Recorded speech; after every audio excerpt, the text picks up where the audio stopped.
Hey, and welcome back to another episode of the Fighter Stance Combat Sports Edition. My name is Andrew Craig, and I'm joined by my PIC, my partner in crime, Patrick. I once got beat up by Tim Kennedy in an MMA fight, and now I work for him, Miller. Yeah, a lot of people got beat up by Tim Kennedy. Yeah, but they don't work for him now, man. It's different.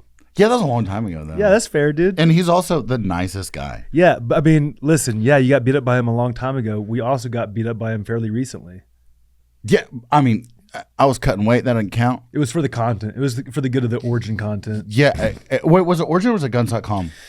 Or both? No, Khalifa got beat up via Origin. You were Guns.com. Good point. Yeah. Good distinction. Yeah, I like to remember the times that Tim beat me up. Yeah. One time I got beat up by Tim for free at an MMA fight, and I was actually trying. He cheated, though. The other day I was cutting weight, and he beat me up for a Guns.com. Now you get beat up for on salary, dude. Not bad. Yeah. Pretty sweet. Yeah, it's not bad at all. Anyways, hey, so speaking of getting beat up, this doesn't have anything to do with that, but okay. We have some new merch that just dropped. So this hat is cool, this shirt, and then we have my favorite. This is my favorite shirt that we just dropped. This one. Yeah, it's dope. It's my favorite one we dropped, but also that's got the biker vibes to it. Yeah, but then everyone loves this one. Yeah, how could you not? Yeah, even people that aren't from Texas. You were trying to get the Kansas for everybody, and we said no, Patrick. I never. Okay. Never.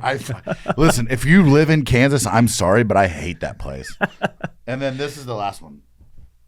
Yeah, that one's cool one too. Yeah, they did a really good job. I think Nick designed these before he left.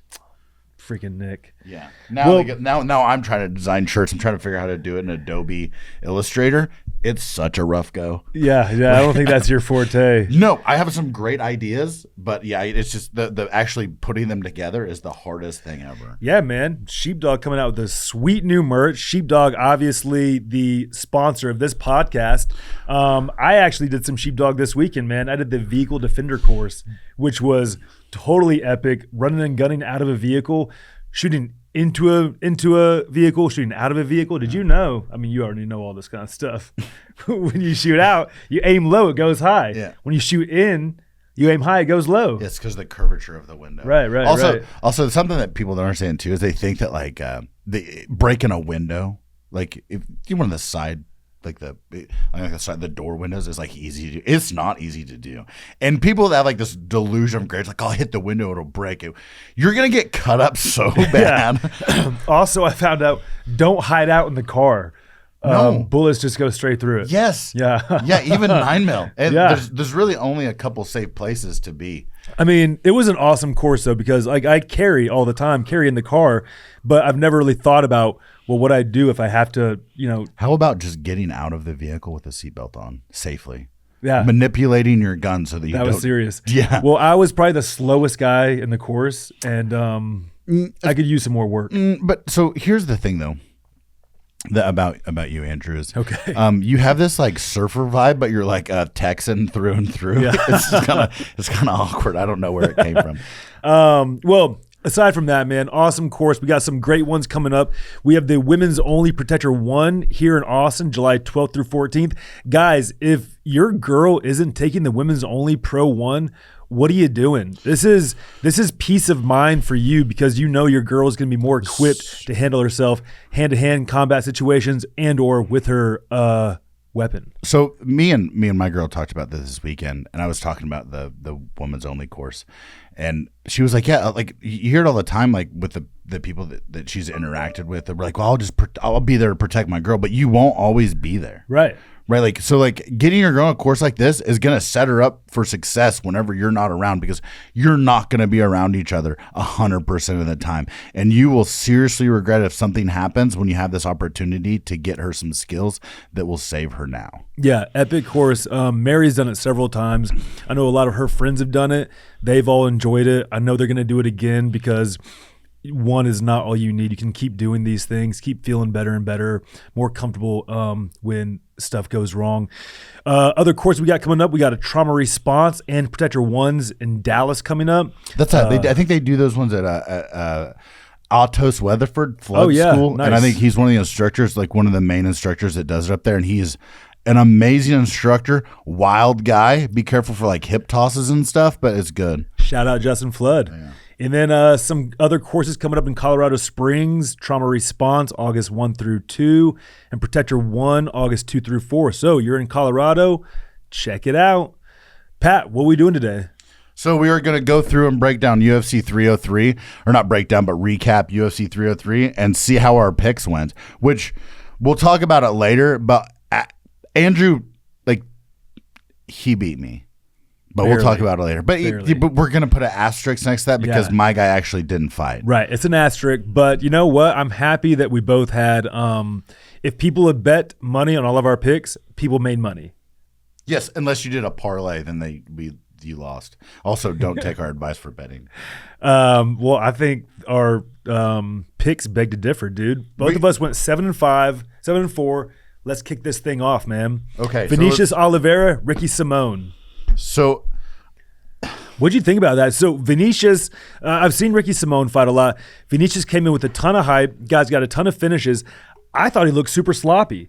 He had a bunch of low kicks. His hands are mostly down. He must just hit insanely hard. Ricky Simone definitely had a tighter game, like tighter, crisper boxing.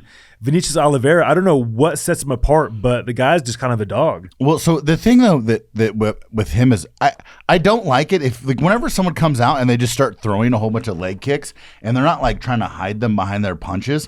Like I feel like from a guy who threw a lot of leg kicks, it's an easy button for like striking. Like I could throw these leg kicks, I'm scoring points, and I can keep my hands up. The problem is if you do leg kicks or kicks in general and you have your hands down, you're gonna get cracked. Yep. But I just don't think Ricky Simone, like he didn't capitalize on that in this one. He didn't, man. I mean, it was still a close fight. I think Simone's still a solid fighter. Vinicius Oliveira, I don't know how with that performance, I wasn't totally impressed. So I think he's gonna have a hard time going up the ranks with that style. Yeah, and he definitely didn't do himself any favors for upcoming fights. They're not going to give him somebody in the top 15. No, but I also think a lot of people are going to see that fight and find a bunch of holes in his game and try to exploit beat him that. up next time. Yeah, 100%. Yeah. You're 100% correct.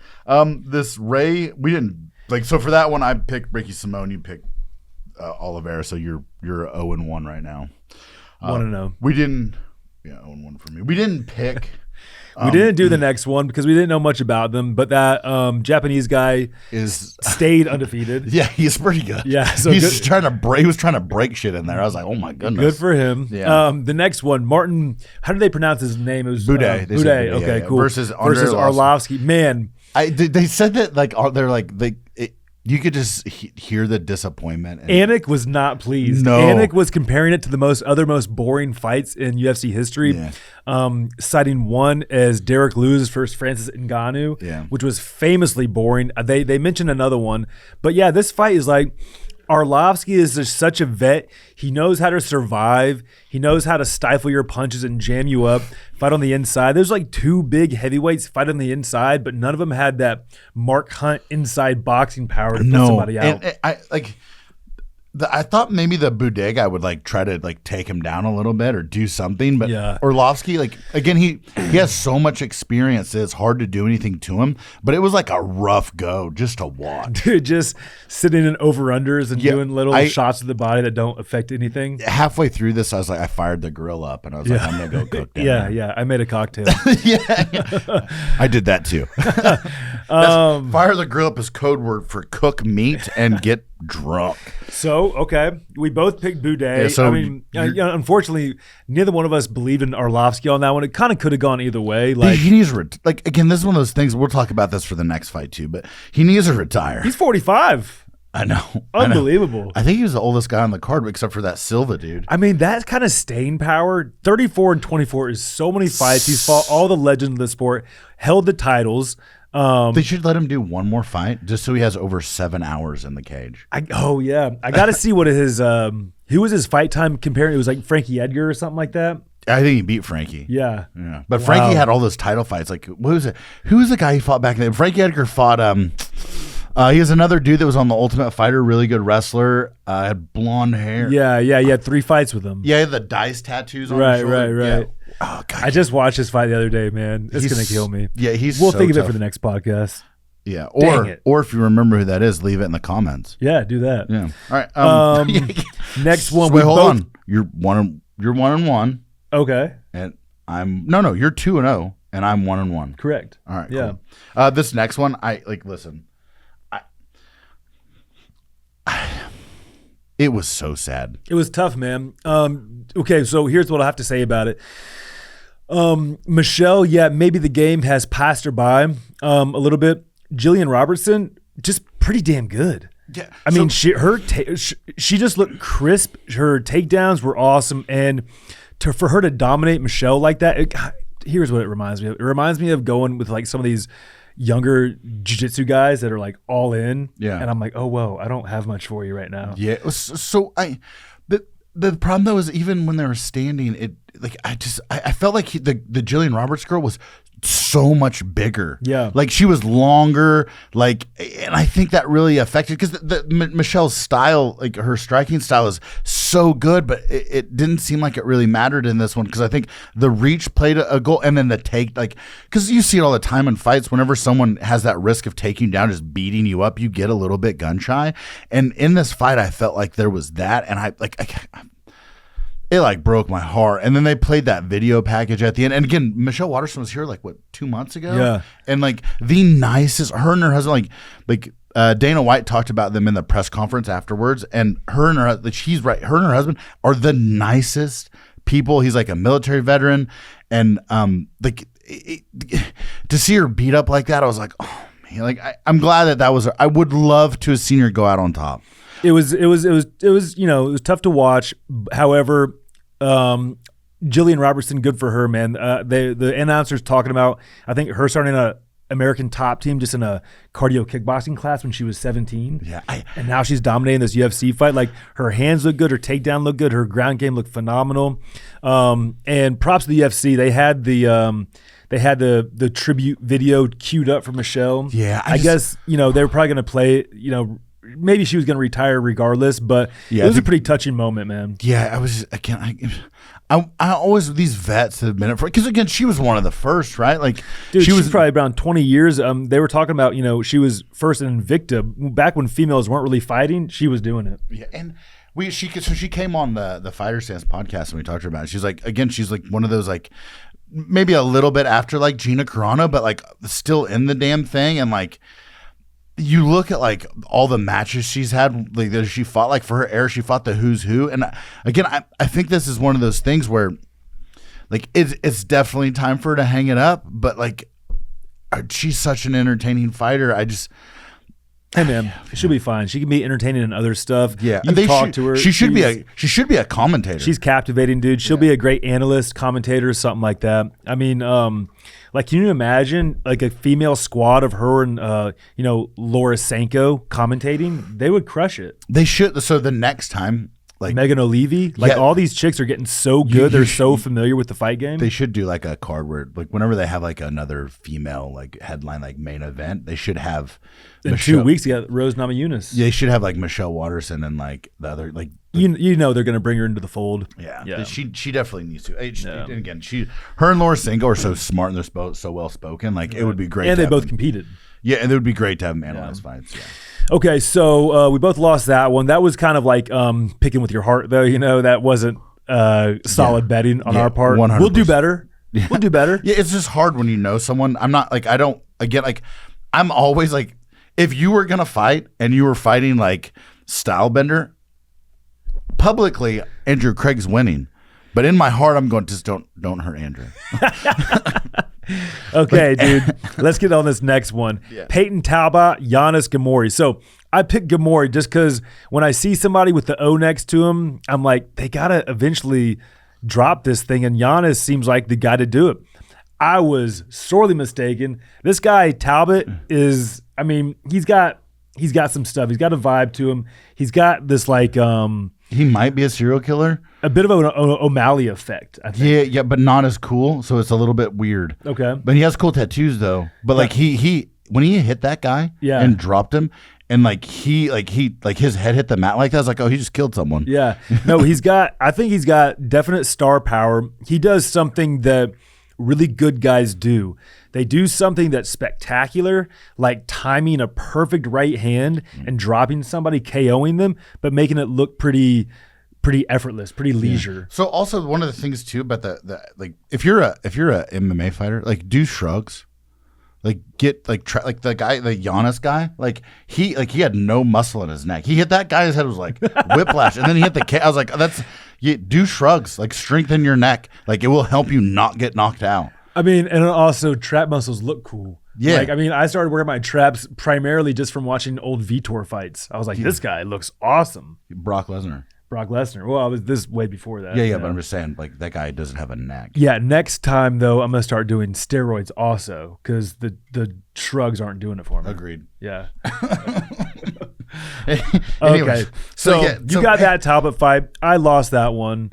Good for you. Where are we at now? You're like 2-2. I'm 2-2. Yeah, something to that effect. It's all tied up going into the Jan Silva. So check this out. It's not Jan, right? They called it John. Yeah, I John. think so, yeah. Okay, so the only reason I know this, my cousin Travis Took married a Brazilian gal, Ingrid. They have now a half Texan, half Brazilian baby named Jean Raphael. And John is spelled like Gene. Yeah. Yeah. So I could just call him Levi's. You're stupid. So anyway, okay, Jourdain is clearly a good fighter. He looked very sharp. Jean Silva is a monster. You know who he reminded me of? John Lineker. Just a total brick shithouse tank that's going to track you down and throw heavy hands. So do you know the thing about the Charles Jourdain guy that like when he was throwing his strikes, like everything was real compact. He reminded me of like an old school like striker type deal where like he was throwing like everything was crisp. Yeah. But like he kind of hunched over a little bit like Vitor, but he wasn't throwing like Vitor. And the John guy was just like eating, like he was, I'll take that punch, but you're going to catch this punch. No, and it reminded me of like so much harder. Like a Martin Kampman versus a Johnny Hendricks. Ooh, some good. real crisp striker, but he's going against just this guy who throws heat. And how old is John? He was like 42 or something, right? I remember them calling out, I was like, he doesn't look that old. He didn't. No, but he also has been fighting. We talked about he's been fighting forever, and he was like slapping the dude's hand every time he would throw a head kick. Like that was close, and then just rock his shit. Yeah, I was like, oh my I'm God. excited to see him fight more, man. Yeah. That was, I mean, hopefully he doesn't take a 10-year hiatus like he did last time. Yeah, no doubt. So okay, so that one goes to Pat. So I'm 3-2, and you're 2-2. Yeah, something like that. And then Cub Swanson versus Andre Touchy Feely. Man, that was a good fight. Yes. Do you think that Cub Swanson lost that fight? I know what happened. Yeah. Do you? It could have gone. Honestly, it could have gone either way because Cub was putting the pressure on him, right? Cub was kind of dictating the pace of the fight. Yeah. Feely was backing up, throwing good counter strikes. I'm not a judge, dude. I'm just happy my pick won. Yeah. So Dana White said that it was a draw. Okay. He said that like if he looked at it, it was a draw. For me, I like Cub Swanson, and he has like underrated jiu-jitsu. I thought he should have thrown takedowns a little bit more because Feely is. So the thing is Andre Feely is really good at staying at the end of his punches and using his reach, and not only his reach but his height. Right? Because people look at the reach and like, oh, he's got a 2-inch reach advantage, but then he's 2 inches taller. That's 4 inches if you use it right, right? Because now you extend your punches, and he was doing that. If Cub would have like whenever he would close the distance, he actually would have got in on some legs and like worked out a little bit. Again, it's kind of that Michelle Watterson thing. Like I think she was a little bit gun shy because she kept getting taken down. Yeah. Now if you throw the takedowns in there, then that's one of those things where it's going to open up your striking a little bit more. Yeah, maybe Cub thought he was doing enough to win the fight, landing strikes and chasing him down. Also, what do you prefer? How do you like to get your takedowns? Out in the open or on the cage? It depends on how tall the guy is. If he's a taller dude, I like to use open. If he's shorter, I like to use the cage. Gotcha. Yeah, that makes sense. And so, it could be Andre seemed like he was circling on the cage most of the time. I don't know if Cub's comfortability getting him off the cage with the takedown, but more than likely, he just thought he was winning. Yeah, doing enough to get the W. Yeah, he's so like he's another one of those guys that like He's older, but I don't think he's ready to retire. Like, I don't think that one loss defines his career. I think they need to give him like a maybe put him on the undercard of like or the main card of like a fight night, but give him somebody not like that's, just going to let him go, open up a little bit more. Cub's not going to get a main event on a fight night anytime soon. He's got to get a win for that. And his name, honestly, man, I think that he's such an old school name. A lot of casuals are not that familiar with him. Yeah, so you put him in like a mid card on like a fight night just to get him a tune up. Yeah. And then throw him back in there and give him somebody tough. And if he loses that one, then like, hey, bro, like, thank you, but no thank you. Again, I used to not really like Cub because of the drama with Kron. Oh, really? Yes. Okay, I wasn't aware. Yeah. I could see Cub making his way to the analyst desk, though, soon after this. But I watched the Embedded with, like, and he had his kids on there and his wife, and I was like, he's just, he's not the, because he was kind of a punk, but also, like, whatever. Like, oh, man. But now, like, he just seems like a good dad. I'm like, dude, just give him 2 more fights. Give him a tune-up, and then give him someone tough, and then start putting him on the commentary desk, because he's very intelligent. Yeah. We had a little hangout time when I trained at Jackson Wink with Tim, with Cub, because me, Tim, and Cub were all sponsored by Onna at the time. He's just a cool dude, man. Yeah, no, he seemed awesome. And I had no idea Andre Feely had that many fights too. Yeah, no, that's he's wild. Yeah, they're pretty close to the same. Okay, so that's another one that I won. Also, where's Cub training at? Who was cornering him? I don't even remember. Yeah. Like, you look at, like, maybe that's the thing, too. Like, you know what? I want to be surprised if he's in Vegas at this point. Yeah. And not Albuquerque any longer, because why would you still be in Albuquerque? Anyway, This next fight, Pyfer versus Andre Barriault. Pyfer proved to us once again that dude is a force to be reckoned with. And we both kind of called that. Like, Andre Barriault, big dude, looked good going into it, but he was the sacrificial lamb for Pyfer. We kind of knew Pyfer was going to run through him. So I think what you got to do with Pyfer now, though, is you got to give him if you keep giving him like these like mid-level fighters, he's going to keep doing what he's doing. So now it's time to find out what, like, if my man's about that life, and give him like a cosmonaut. Chimaev, or give him someone who's like, dude, I love how bad you pronounce Hamzat's name. Oh, whatever. Cosmonaut. Yeah, whatever. My man's wild. Okay, so but you know what I'm saying? Pyfer, yeah, I don't think you're getting. Well, yeah, maybe so Hamzat is not ranked in the top 10 at 185. I think Pyfer will get a top 10 185er. I'm thinking somebody's been out for a little while, like Marvin Vittori or something like that. So the reason why I say give him someone that has a name, because if you keep giving these mid-level fighters, one, a lot of these mid-level fighters are not going to take it, and a lot of the dudes in the top 10 are going to be real wary about taking it, right? Because now he's going to take your spot. So whoever he gets, because he lost his last fight before this one, right. With Hermanson. Yeah, but it was real close. Real close. He got tired. You got to take Pyfer into deep waters, tie him up a little bit. I'm not sure how good his wrestling is. I mean, it was from Philly. But don't just get in a kickboxing battle with this dude, because you're going to go down in round 1. Yeah, maybe give him who's the guy that just fought Robert Whittaker? Who was the Russian dude that stepped up for Hamzat? Oh yeah, Akram. Yeah. Give that would be give him whatever. Yeah, give him that guy. That'd be cool. But I don't think you're gonna get. Again, I think you got to have a top 10 guy, and I think you need a guy coming off of a win. Yeah. So, what I'm saying though is, if you offer that the guy that just lost to Robert Whittaker, if you give him like, hey, like, here's your fight, like he's gonna have to take it. And that gives you that top 10 deal, and it gives him like a guy that just like he's going to train hard because he just lost. And that guy's not a top 10 though, and that doesn't do much for Pyfer either. I thought before going in that fight, I thought he was a top 10 guy. I don't think so. I think he was just a late replacement or 15, top 15. I think it was like 11 or something. But however it is, the UFC typically won't match up winner and like a winner that's going up with a loser that's going down. They're gonna have to give him someone who has they're gonna have to like entice them, and maybe the way they entice was like, you just lost, now you're gonna fight this fight because we're not gonna give you anybody else. Well, I think the enticing thing is, for most of these guys, is to prove that, hey, dude, this Pyfer guy isn't all that. I'm a top 10 guy. He's not. I'm gonna beat his ass. Yeah. We'll find okay, so we both won that one. Easy money. Ian Machado Gary versus Michael Page. Dana also thought this one could be a draw. Yeah, so I like watching this fight, like this. I think it was the second round. Ian Machado Gary got him down, took his back, 2 minutes. I think 2 minutes of the fight, he had his back. And so this is what a lot of like casuals understand. If I take the guy's back and he starts throwing back punches like this, he's not scoring. Like he's throwing those punches, but I have his back. And as long as I'm trying to sink a hand over the neck, I feel so attacked right now. Why? Because I've done that several times. Yeah, but it doesn't help you. Like it's only going to make them uncomfortable. Right. But it's not like I have your back. Like I'm winning that. Like if I'm there for 2 minutes, I win that. No, you got to punch a little bit, but you got to use that as your means to an escape. Mm-hmm. So Ian Gary, he did, man.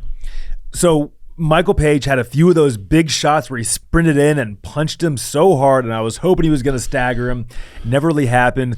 Ian Gary, a little bit better with those takedowns off the fence than I thought he would be. Well, that's how I thought.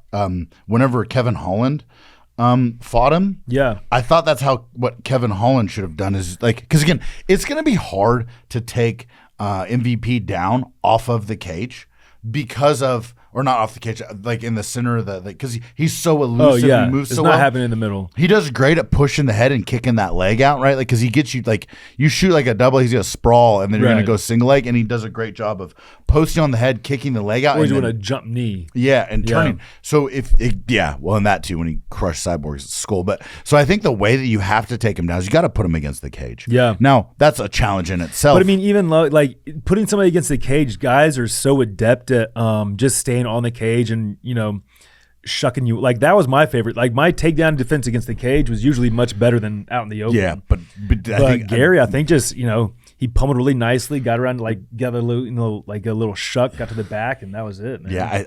Yeah, and he did what I thought that Kevin Holland should have done is what he did. Yeah, I just don't think Kevin Holland was capable. Michael Page though might have blown it. What was that, round 2 or 3 where he was on top and got back up to let him back up to the feet? Yep. Yeah, that could have been it. That could have been the fight right there. Those little mistakes, man, little fight IQ. I've done that in a fight. I dropped a guy in the 3rd round and I was like in his open guard and I could have maybe, ground and pound finished, and I walked away so he could get up so I could try a flying knee. And I lost a decision. But also maybe he's worried about getting subbed. Yeah, possible. Like if you have no reason to be on the ground, or maybe he just wanted to put on a show. There's that too. I mean, you think about Justin Gaethje back in the day. There's a lot of those fights he could have won, but he just wanted to go out there and scrap. No doubt. Like he had a really salty record when he first joined the UFC because that's what he wanted to do, and he was like, "Well, I guess if I want to stay in the UFC," he still throws down. But he's like, "I got to fight a little bit smarter." Didn't do so hot against Max Holloway with that though. No, that was tough. Yeah. So MVP, I can't wait for his next fight. The guy still, I think, is one of the most fun to watch. Ian Machado Gary, I'm not entertained by him, but I just want to see him lose. I don't know why I'm such a hater, but I do want to see him have his next fight against a top 10. Colby Covington's talking a lot of mess. I would love to see that fight. I don't know how that plays out, but Gary is clearly... I just want to see the shit talking. Yeah, no, that would be great. Yeah. That'd be great. Okay, so you took that one. Congratulations, Pat. Yeah. So happy for you. Sound it. Macy Chiasson versus Mayra Bueno Silva. That was a gnarly cut. It's Myra. Yeah. Sorry, Bueno dude. Silva. Yeah. And Myra was like, "No, I could keep going." No, you can't. No. You have a third eye, lady. That was a great elbow, man. I mean, that's happened to me before. 9 stitches off a clean elbow to the dome. Good for her. That was a really cool female fight. Yeah, so both of them tough. Yeah, really tough. I think the only cut that I've really seen worse that was when Vitor Belfort kneed Marvin Eastman, I think it was, in the face, and it was like that kind of like I could see your skull, lady. Yeah. Gross. And they were like moving it in the corner and stuff. Like, stop doing Just that. call it, dude. Yeah. We don't have to move it around. What is the point of that? I have no idea. Yeah, but I think Myra, she was winning the first round was at least a little bit close. It was close, man. Yeah. And then she got on top and threw those mean, nasty elbows. Like, that's all it takes. Yeah. Okay, so that's one for the good guys. Yes. Yeah. What? No, I'm the good guy. You're the bad guy. Anthony Smith versus Roman Dolids. Yeah, that was not the most entertaining fight. Smith definitely a real 205er now, and Dawlins didn't like look as big as he usually does. So I think this is one of those cases where like you got 1 foot in, 1 foot out, bro. Yeah. Like it's probably time to like hang it up. I mean, he still looked, good in there. Like he was throwing. He fought a 185 pounder. He fought a 185er. You're right. Yeah. Like and lost. Against a mid 185 pounder. Yeah, a guy that's coming off of a loss. I wasn't super impressed with either of them, to be honest. No, that's what I'm saying. Like again, and I know they both took the fight on late notice, whatever. But even then, like still, like so you could tell that Anthony Smith probably isn't training constantly because he's doing the analyst gig. Right. Like I feel like that's like when you start doing that, like it's probably time to like hang it up. I know, but you're getting double bubbled, dude. You're getting paid as an analyst and a fighter. Yeah, it doesn't matter though. Like you're just gonna get paid as an analyst because you're gonna get cut. Yeah, well, yeah, that's a good point. But I mean, if you can like step in there and make, I don't know, what do you think is? He's probably getting a flat rate. I don't know if he's getting fight and win. I would like to see the purses for this, but yeah, probably pretty nice little payday for him, especially being on the main card. Well, and he remember a main card late fight, so yeah, like so he's probably called a shot on that. That's like what I really we'll talk some extra points on the contract. Oh yeah, and also probably like Venom probably gave him a couple, and Monster and everybody else threw money. Yeah. Anyways, but that's awesome. But can we move on from this fight because I just want to segue this. You know who got paid for this fight? Dan Ige, bro. Dude. These 6 hours, they were like, hey, we're just going to give you Scrooge McDuck money, and we'll just go from there. Dan Ige, what a legend, man. No, but here's the thing, dudes. Yes, Dan Ige is a legend. But you know who else is also a legend? Diego Lopez. Because he went up in weight and then had an opponent change. He's like, whatever, let's do it. Yeah. Hey, listen, I came to Vegas to fight, so we're going to fight. Yeah. No, I mean, he's awesome. He also looks like Skrillex. He'll have an awesome career moving forward, as will Ige. Well, even Dana White said Dan Ige didn't lose.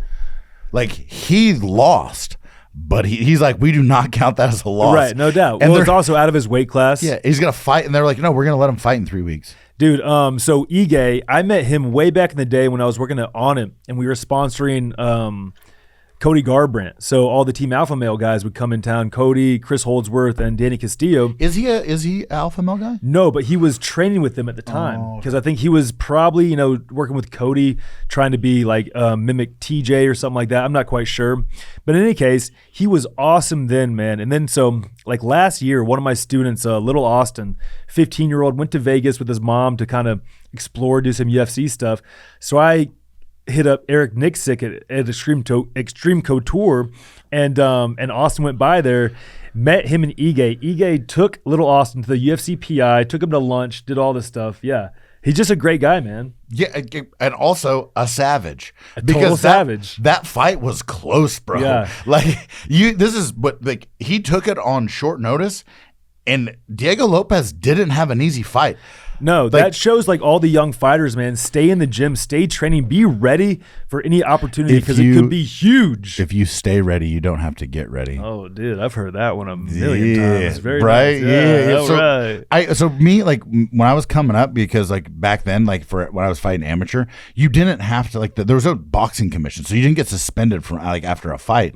So like we just trained constantly because you get a call and like, hey, we got a fight next weekend. We're trying to build the card now. And you're like, it's next weekend, bro. This is Tuesday. And they'd be like, do you want to fight on it? Where's it at? You going to give me a hotel? Yeah. All right, cool. I'll be there. I mean, my UFC debut was like a few weeks' notice in Australia, and somebody dropped out. So they're like, hey, you want to fight? I go, where is it? Australia. I go, you're damn right I do. Yeah.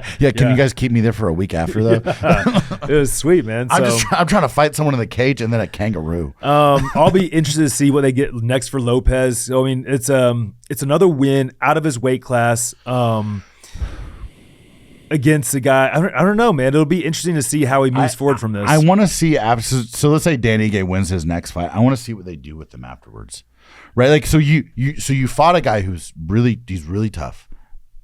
You're gonna go there. Dana White said I want to keep him on the card. So 3 weeks he's gonna fight again. Who's his next fight against? I'm not for sure. Wow. But anyway, so 3 weeks. He's gonna, which we probably should know that. But in 3 weeks he's gonna fight, right? Let's say he wins. Yeah. Like, bro, we're going Sizzler. Like they're gonna let him do whatever he wants. Like like the world is my guy's oyster. I don't think it's on that card. Is that 3 weeks away? It is 3 weeks away. I think it's on the fight night. Okay. Well, in any case, we don't need to get into this one. Yeah. But so like you have both these dudes. One, people are not going to want to fight Diego Lopez or Dan Ige. No. So this is one of those things I always worry about. Like, are you is like your success hurting you? Like, because you're so scary now and everyone knows that you'll fight anybody. Like, is everyone going to be like, I don't know, man, I'm not trying to lose myself? Because they're only going to go up. Yeah, I think that you're underestimating how crazy all the fighters are and how much they believe in themselves because you're going to see that and be like, I could beat that guy up. I got that fight. Yeah, but you can, though. Huh? That's Skrillex, dude. You can't beat Diego Lopez.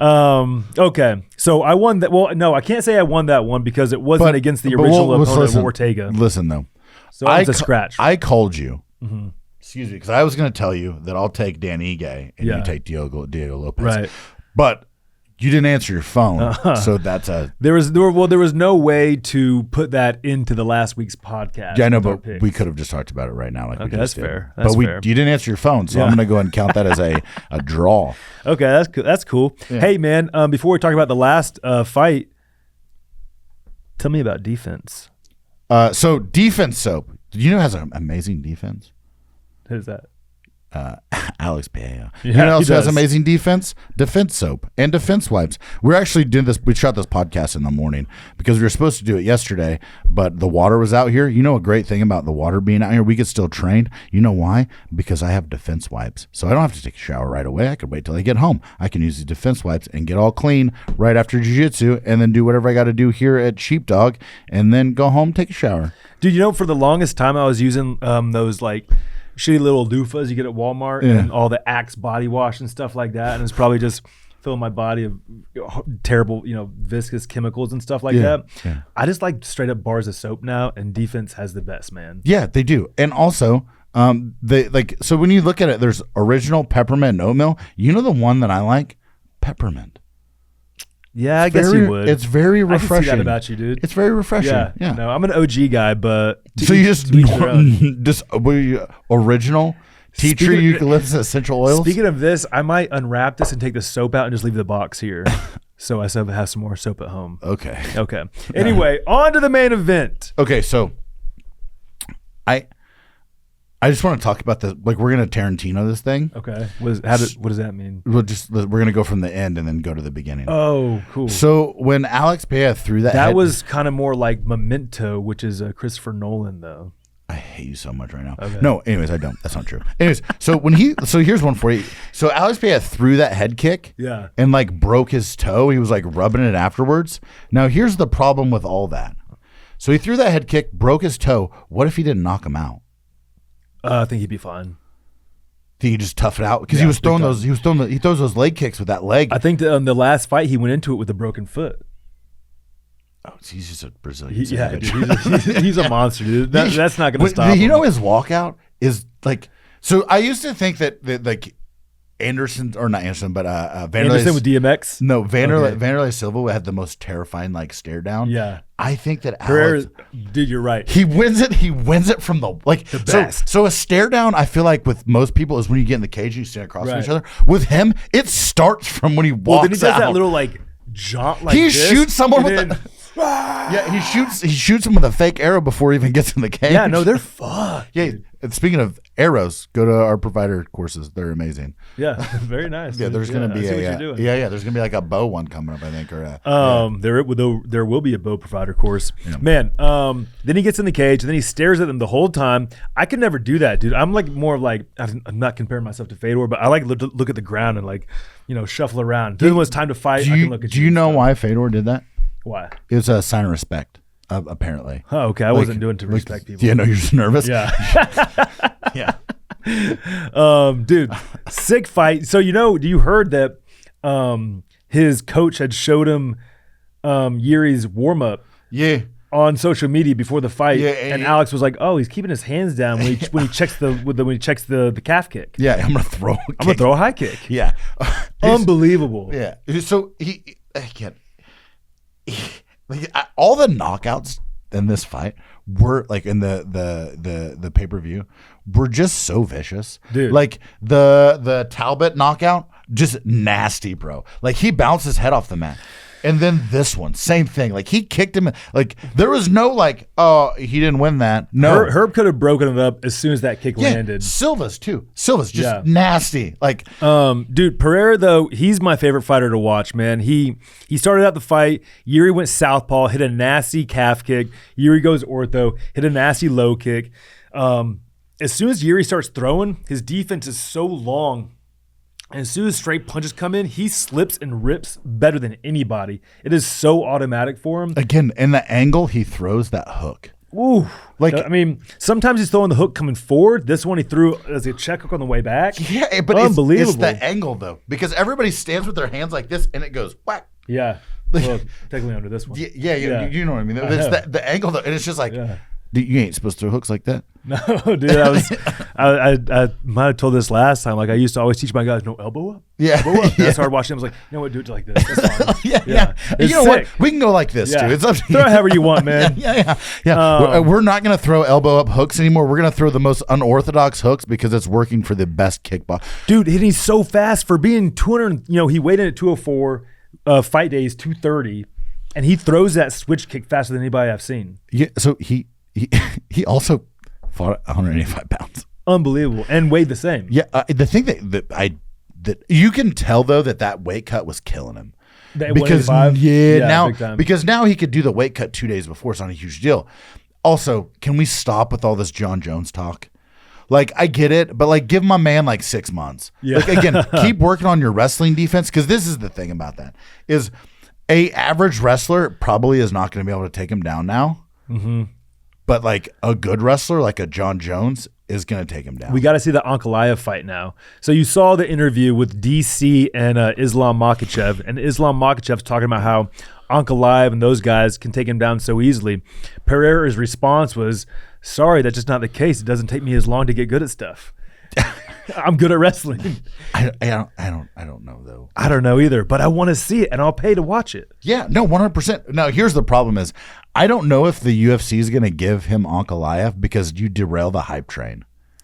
Like, you have like... Yeah, but who else is at 205 that's, winning they'll fights? They'll find someone. I don't think there's many people left at the top. What is Ankalaev ranked? Well, I'll tell you I'm right not now. sure. I'll tell you right now. So at middleweight, it goes Sean Strickland, light heavyweight. Sorry, Ankalaev is number 2, and he just beat the number 1 guy. So he's beat number 1, number 3, number 4. So I think he needs number 2. Yeah, dude. Who else is gonna fight? You look at the rankings though, and like all the guys that have wrestling are like. Listen, he beat Yuri, beat Jamal Hill, beat Jan Blachowicz. Which I think Jan would have had the best chance of beating him if he would have came in with good cardio. And none of these guys on here have good wrestling like Ankalaev. Yeah, Ankalaev is really the only guy with some takedowns. Also, let's be real. This light heavyweight division's pretty salty right now. There's not, let's be real. There's not a lot of great guys. I mean, I don't know. They've all been there a while. Ozdemir is 9. Ozdemir just beat somebody. Yeah, I know. Yeah, he just beat up Johnny Walker. Johnny Walker's number 7. I know, bro. That's what I'm saying. It's real sketchy. Listen, either way, I don't care who it is. Just get this guy to as many cards as possible. I'll pay to watch him fight every time. Yes, He's that's awesome. The only reason so they said this too. They said that after they changed the Conor McGregor and Michael Chandler fell off, after that, they offered to pay back half of the whatever, if you wanted to cancel the paper. And everybody's like, no, I'm good. Yeah, they're like, we who is it? Yeah. Oh yeah, we're fine. Yeah. We're fine. And the Brian Ortega, the co-main, would have been amazing, but then it got so much better. Oh, dude. Yeah. I thought the storyline was, phenomenal. Yeah, they waited till the prelims, not even the early prelims, but the prelims to be like, oh yeah, by the way, Brian Ortega's out, and this dude stepped up. He lives in Vegas. He's ready to fight. Yeah. It's a good thing that fight was in Vegas. And I wonder what was wrong with Brian Ortega. I don't know. I mean, bad weight cut, stress of a big camp. Yeah, I'm probably. Your body's kind of run down by the end. A lot of people get sick. I mean, that just happened to Hamzat last week, right? Yeah. So I probably should have looked at what actually happened. That's horrible. We'll figure it out. Oh no, he was just sick, throwing up or fever or something. I know it was a bad fever. Okay, so we both went 7-4. Not bad. I know we're gonna do better going forward, and you guys can count on that. I don't know. Also, did you Guaranteed. Did you see that? That's the Pat Miller guarantee. Did you see the karate combat knockout? The fake low kick, high kick. Yeah. That's my guy Bob Perez's student. Bob Perez out of Houston. That's that taekwondo thing. He's a Brazilian dude. He's just super athletic. Yeah, he does all this stuff. And then what's his name? The one guy that owns Karate Combat choked that dude out. Yeah, and that guy, the kid that he choked out, is one of Eve Edwards' students in Houston as well. Yeah, it's just wild. So, both went 7-4. We're gonna keep doing this with some big fight cards: Karate Combat, boxing, PFL, Bellator. Mainly UFC. And next one that we'll be doing. Who's number one? And we're also going to bring a guest in to break down the ADCC and the CJI. Oh, yeah. Good call. The grappling, too. Grappling counts. Yeah. Who's number one? ADCC, CJI, and if there's something else out there that's like got a like those like the Fight Pass submission series are cool. Yeah, that 100%. So the ones that are intriguing, we'll do those. I'm not gonna do IBJJF though. It's a tournament. It's not gonna happen. I love IBJJF tournaments. I'm just not gonna break them down. The next fights will be breaking down. Man, this is too far away. These UFC 304 Edwards versus Muhammad 2. That's Leon Edwards versus Bilal Muhammad. The co-main though, like scroll down. Tom Aspinall, Curtis Blades. That already happened, and Aspinall hurt his leg. Yeah, I know. Yeah, so I want to see what happens this time because I think Aspinall's a better striker, but Curtis Blades is an amazing wrestler. Bobby Green versus Patty Pimblett. That'll be cool. Manel Cape used to fight in Ryzen, beat Ian McCall over there. Arnold Allen versus Chika Chikadze. That's awesome. Ian McCall, like you're talking about Uncle Creepy. Yeah, bro. Used to be my favorite fighter. Oh yeah, like because he was like wrestled in college, right. Like amazing. He was sponsored by Hitman Fight Gear, and he had the coolest mustache and hair. And his stand up, he was like one of the original guys who like had that weird like back and forth like the TJ Dillashaw. Oh, dude, he was great. He fought on the card my UFC debut. He fought Mighty Mouse on that one, and it was like the weird. Like the judges got the scorecards wrong or something. He called it a draw, and they had to fight one more time. And then Mighty Mouse beat that ass. Yeah, but Ian McCall was like the small guys. He was like a trailblazer. Oh, dude, he was awesome. Yeah. A lot of people don't know who he is, but he's one of those dudes. Like he's also one of the guys that's like really dealing with the CTE stuff. He's big in like the psychonaut world for healing brain issues. But he's like. A lot of it's crazy you brought up Ian McCall because he like old school like small fighters like he was my favorite. Oh, dude. Well, he was like the best one. Yeah, and and his style plus his wrestling like he had like zero jiu-jitsu, but like he had a guillotine choke. He was good, man. Yeah. Who's a Daniel Pineda, Houston guy on this card? Yeah, that'll be a great card to break down. Yeah, looking forward to it. Yeah, of course. And then in August is CJI and ADCC. We're going to have to do a two-parter for that one because both the events, like... I'll be going to those. Are you? Yeah. That's awesome. Yeah, it'll be a good time. Yeah. We'll break them down beforehand.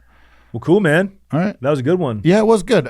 So get your new SDR shirts. Go to the Women's Protector. Like if you have a lady and you just want her to be a little bit safer, send her to the Women's Protector 1. When she comes back, she'll be able to protect you too. So there's that. And we out. Yeah.